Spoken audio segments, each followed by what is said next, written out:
नमस्कार, आप देख रहे हैं जेबीटी लाइव और मैं हूं आप सभी के साथ कृतिका भटनागर। वक्त है उत्तर प्रदेश की खबरों का।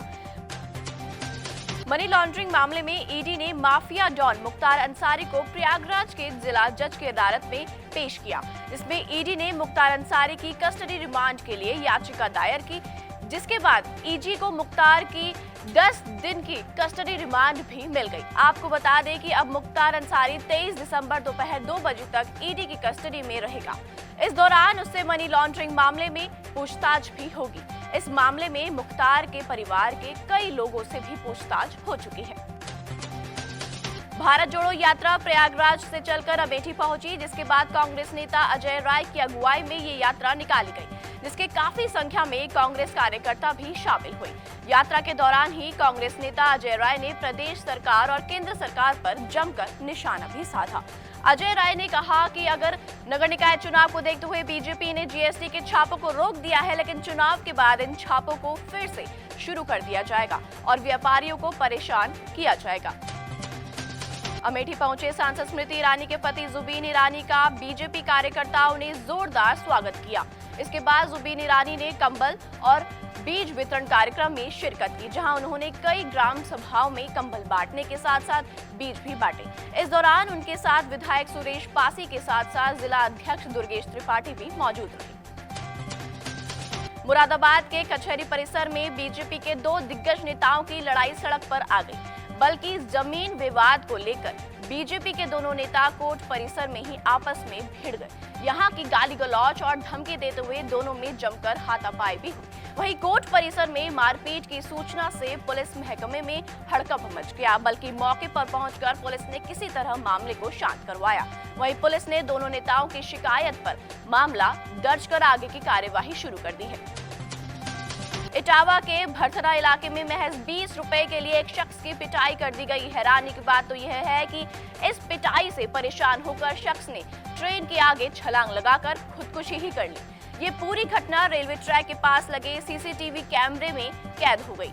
वहीं घटना की जानकारी मिलते ही मौके पर पहुंची पुलिस ने मामला दर्ज कर जांच शुरू कर दी है। बताया यह भी जा रहा है कि उधारी के पैसे को लेकर युवक का कुछ लोगों से विवाद हो गया था, जिसके बाद उसने ये कदम उठा लिया। कस्बा भरथरा में सलीम और छोटू और सतीश पोरवाल का झगड़ा हुआ, जिसमें कि लड़ते लड़ते क्रॉसिंग के पास आ गए और वहीं से सलीम किसी तरह से ट्रेन के सामने आ गए और उसकी मृत्यु हो गई। इसमें सलीम के परिजनों द्वारा अभियोग पंजीकृत करा गया है। इन लोगों के खिलाफ पैरेड दिए अभियोग पंजीकृत कर दिया गया है। साथ ही पूछताछ भी की जा रही है और परिजनों की मांग पर पैनल से उसका पोस्टमार्टम करा दिया गया है। पोस्टमार्टम करने के बाद में सब घर पे आ गया और उसकी अभी अंत्येष्टि की तैयारी की। मुरादाबाद में एंटी करप्शन टीम ने चकबंदी विभाग के लिपिक को 3000 की रिश्वत लेते हुए धर दबोचा। बताया जा रहा है कि आरोपी लिपिक यशवंत सिन्हा ने जमीन का दाखिल खारिज कराने के नाम पर 10,000 की मांग की थी। इसके बाद पीड़ित प्रमोद कुमार ने इसकी शिकायत एंटी करप्शन टीम से कर दी। बस फिर क्या था, एंटी करप्शन टीम ने लिपिक को रिश्वत लेते हुए मौके से पकड़ लिया। कल हमारे पास शिकायतकर्ता प्रमोद कुमार आए थे गोविंदापुर के।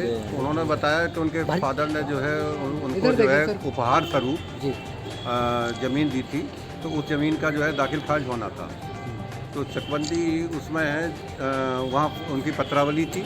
तो यशवंत सिंह जो वहाँ पर लिपिक हैं, उन्होंने ये कहा कि पहले तो 10,000 रुपये मांगे, लेकिन उनका फैसला आपस में हुआ 3,000 रुपये से कि 3,000 रुपये दे दोगे तो मैं तुम्हारी पत्रावली को कर लूँगा।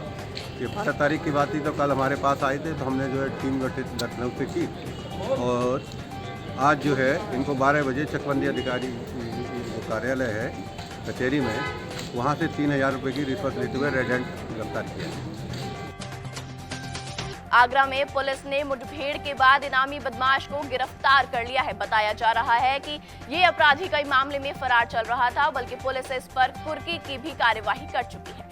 बावजूद इसके आरोपी हर बार पुलिस को चकमा देकर फरार हो जाता था, जिसके बाद ही पुलिस ने इस पर इनाम घोषित कर दिया था। बल्कि इस बार यह अपराधी पुलिस को चकमा नहीं दे पाया और पुलिस ने इसका एनकाउंटर कर दिया। बदायूं के इस्लाम नगर पुलिस ने 3 शातिर चोरों को गिरफ्तार किया है। पुलिस ने चोरों के पास से चोरी का सामान भी बरामद कर लिया है। पकड़े आरोपियों का नाम राहिद, शौकीन और खुर्शीद है। इनमें से 2 चोर इस्लाम नगर के ही रहने वाले हैं, जबकि 1 चोर जिला मुरादाबाद का रहने वाला है। हैरान की बात तो ये है कि ये शातिर चोर सिर्फ मंदिरों और सरकारी कार्यालय को ही अपना निशाना बनाते थे। ये जैसा कि आप लोग अवगत हैं कि जनपद बदायूं के थाना इस्लाम नगर अंतर्गत 29 नवंबर को पिनौनी में छोटे बड़े 7 मंदिरों में चोरी हुई थी और उसमें से पीतल के घंटे चुरा ले गए थे बदमाश, और एक पंचायत घर में चोरी हुई थी जिसमें इन्वर्टर और बैटरा आदि गया था। इस की पता रसी सुराग रसी करते हुए इस्लाम नगर के थाना प्रभारी और क्षेत्राधिकारी बिलसी ने मिल करके इस घटना का खुलासा किया और 3 शातिर चोरों के गिरफ्तार किया है, जो इस्लाम नगर थाना क्षेत्र के ही रहने वाले हैं, और एक उस व्यक्ति को, व्यापारी को गिरफ्तार किया है जो इस प्रकार की चोरियों के घंटों को मुरादाबाद का है, खरीदता था और उनसे अवैध रूप से लाभ अर्जित करता था। आगरा के घटिया आजम खां इलाके में प्लास्टिक के गोदाम में भीषण आग लग गई। आग लगते ही इलाके में हड़कंप मच गया, बल्कि लोग भी घरों से बाहर आ गए। हालांकि समय रहते मौके पर पहुंचकर फायर ब्रिगेड की गाड़ियों ने कड़ी मशक्कत के बाद आग पर काबू पा लिया। लोगों की माने तो पटाखे की वजह से गोदाम में ये भीषण आग लगी। हालांकि पुलिस आग लगने की वजह खुद भी तलाश रही है। इटावा लॉयन सफारी में एब्डोमिनल हाइड्रोमा से ग्रसित शेरनी गार्गी का सफल ऑपरेशन किया गया। इस संक्रमण को ट्यूमर की श्रेणी में माना जाता है। भारत में किसी एशियाटिक लॉयन में पहली बार ये संक्रमण पाया गया। सफारी पार्क और कानपुर जू के डॉक्टरों ने संयुक्त रूप से ऑपरेशन करके गार्गी की जान बचाई। आपको बता दें कि गार्गी महज 2 साल की है। खबरों से अपडेटेड रहने के लिए देखते रहिए JPT लाइव। नमस्कार।